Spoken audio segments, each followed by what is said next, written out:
Hello বন্ধুরা, বাঙালি রান্নাঘরে আপনাদের সবাইকে সাদর আমন্ত্রণ। আমার চ্যানেলের আরেকটি পর্ব দেখার জন্য আপনাদের সবাইকে ওয়েলকাম জানাচ্ছি। আজ আমি আপনাদের সাথে ভীষণই সহজ একটি নিরামিষ রেসিপি শেয়ার করছি। আজ আমি বানাচ্ছি সজনে ডাঁটা আলুর তরকারি।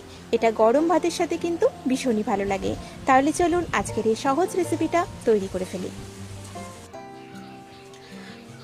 সজনে ডাঁটা আলুর তরকারি বানানোর জন্য এখানে আমি 250 গ্রাম সজনে ডাঁটা নিয়েছি। ডাঁটাগুলোর খোসাটা ভালোভাবে ছাড়িয়ে নিয়ে এগুলোকে টুকরো করে কাটা আছে। আর রয়েছে এখানে দুটো বড় সাইজের আলুগুলোকে একটু আমি সেদ্ধ করে রেখেছি।